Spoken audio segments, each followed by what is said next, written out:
கிராண்டா நடந்து முடிஞ்சிருக்கு ஜனநாயகன் ஆடியோ லான்ச் மலேசியால.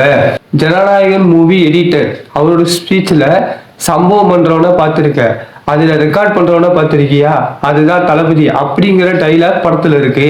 அந்த டைலாக் வந்து ட்ரைலர் ஓப்பனிங் ஷாட்ல வச்சிருக்காங்க. அப்புறம் அட்லி வந்துட்டு நிறைய விஷயத்த பேசினாப்புல ஒரு குட்டி ஸ்டோரி தான் கூட வந்து பார்த்தீங்கன்னா சொன்னாரு. அதெல்லாம் நீங்க வந்து ஆடியோ லான்ச்சோட டெலிகாஸ்ட்ல பார்த்துக்கோங்க. அவர் சொன்ன ஒரு எமோஷனலான ஸ்டேட்மெண்ட், ஒரு என்னடா இவர் இவ்வளோ லாயல்ட்டியா இருக்காருங்கிற மாதிரி வந்து பார்த்தீங்கன்னா ஒரு ஸ்பீச் வந்து பார்த்தீங்கன்னா சொல்லியிருப்பாப்புல ஒரு பாயிண்ட். ஏன்னா எனக்கு இப்போ எல்லாமே கிடைச்சிருக்கிறது, எனக்கு இப்போ இருக்கக்கூடிய இந்த பேரு இந்த புகழ் இது எல்லாத்துக்குமே வந்துட்டு காரணம் தளபதி தான் அப்படின்னு வந்து பார்த்தீங்கன்னா சொல்லியிருக்காரு. நெல்சன் ஸ்பீச், நெல்சன் வந்து பார்த்தீங்கன்னா அவருடைய காமெடியான ஸ்டைலே வந்து பார்த்தீங்கன்னா அவருடைய ஸ்பீச்சை கொடுத்துருப்பாப்புல. ஆடியோ லான்ச்சுக்கு கூட்டிட்டு வந்துட்டு இங்க வந்து பார்த்தா Argentina final world cup match மாதிரி இருக்கு அப்படின்னு வந்து பார்த்தீங்கன்னா சொல்லியிருப்பாப்புல. அதுக்கப்புறம் மலேசியா வந்ததுலேருந்து விஜய் சாரை பார்க்க முடியல. இப்போ கூட பாருங்க, நான் இங்க நிக்கிறேன், அவர் சிங்கப்பூர்ல இருக்கிற மாதிரி இருக்கு அப்படின்னு வந்து பார்த்தா காமெடியா அவருடைய ஸ்டைல ஸ்பீச் கொடுத்துருப்பாப்புல. ஓகே, என்னோட கெரியர்லயே மாஸ்டர் லியோ இது ரெண்டு தான் முக்கியமான படம், இது ரெண்டு தான் நீ ஒரு பெரிய இடத்துல போய் இண்டஸ்ட்ரியில உட்கார வச்சதுன்னு சொல்லியிருக்காரு. ஸ்பீச் அவர் வந்து பார்த்தீங்கன்னா சிம்பிளா ஒரு 2 நிமிஷம் தான் பேசினாப்புல. ஆனா சிம்பிளா 2 நிமிஷம் பேசினாலும் அவர் பேசுனது எல்லாமே வந்து பார்த்தீங்கன்னா வேற மாதிரியான ஸ்பீச் ஆகும். சில பேருக்கு வந்து பார்த்தீங்கன்னா ஒரு என்ன சொல்றது, ஒரு சேலஞ்சை கொடுக்குற மாதிரி வந்து பார்த்தீங்கன்னா ஒரு ஸ்பீச் இருந்தது. ஜனநாயகன் படம் வந்துட்டு கொஞ்சம் அப்படி இருக்கு இப்படி இருக்கு, இந்த படத்தை வந்து கொஞ்சம் போட்டு பார்த்துடலாம் அப்படின்னு நினைக்கிறவங்களுக்கெல்லாம் நான் ஒன்னே ஒன்று சொல்லிக்கிறேன், இது வந்துட்டு தளபதி படம். வந்துட்டு இதை கிளாரிஃபை பண்ணியிருக்காரு. படத்தோட எண்டிங்ல 20 மினிட்ஸ் வந்துட்டு எமோஷனலா இருக்கும், எல்லாரும் அழுதுட்டு போவாங்கிற மாதிரிலாம் வந்து பார்த்தீங்கன்னா சொல்றாங்க. அப்படிலாம் கிடையாது, ஒரு ஓப்பு ஒரு நம்பிக்கை தர மாதிரி தான் வந்து பார்த்தீங்கன்னா அந்த வீடியோ இருக்கும்.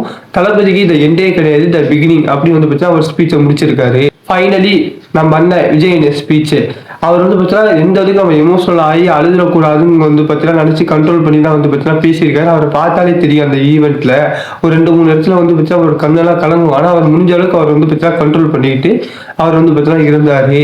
இப்போ அவர் என்ன பேசியிருக்காருங்கிறத நம்ம பார்ப்போம். மணல் வீடு கட்ட தான் சினிமாவுக்கு வந்தேன், ஆனால் நீங்க அரண்மனையே கட்டி கொடுத்துட்டீங்க அப்படின்னு வந்து பார்த்தீங்கன்னா பேசியிருக்காரு. நான் சினிமாவுக்கு வந்து 30 வருஷம் ஆகுது, இந்த 30 வருஷம் நீங்க என் கூட நின்றுருக்கீங்க, என் படத்துக்கு தியேட்டரில் போய் பார்த்துருக்கீங்க, எனக்காக வந்து பார்த்தீங்கன்னா சப்போர்ட் பண்ணியிருக்கீங்க, உங்களுடைய வேலைகள்லாம் விட்டுட்டு கூட எனக்காக நிறைய விஷயங்கள் பண்ணியிருக்கீங்க. அப்படி இருக்கிறப்போ உங்களுக்காக நான் வந்துட்டு இந்த சினிமாவை வந்து விட்டு கொடுக்குறேன், இந்த சினிமாவை விட்டுட்டு 30 வருஷம் உங்க கூட பயணிக்கிறேன். அது கேட்குறப்பவும் பார்க்குறப்பவும் தளபதி அப்படின்னு வந்து பார்த்தீங்கன்னா கவலையாக தான் இருக்கு. ஆனால் அவர் சொல்றப்போ நம்மளால என்ன சொல்ல முடியும், 30 வருஷம் நீங்க என் கூட உழைச்சிட்டீங்க, எனக்காக நின்றுருக்கீங்க, எனக்காக சண்டை போட்டிருப்பீங்க, என்னெல்லாம் இருக்கும். ஆனா நான் உங்களுக்காக என்ன பண்ணேன், ஒன்றும் பண்ணலை. இப்ப நான் என்னோட சினிமாவே உங்களுக்காக தூக்கி போடுறேங்கிறாரு.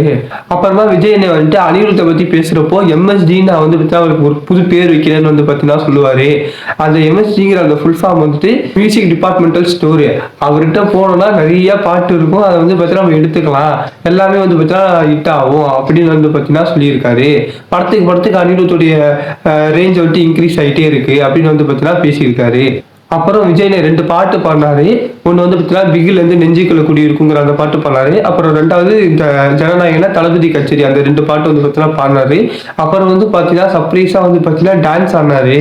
தளபதி கச்சேரியில வரக்கூடிய ஸ்டெப்பை வந்து பார்த்தீங்கன்னா போட்டாரு.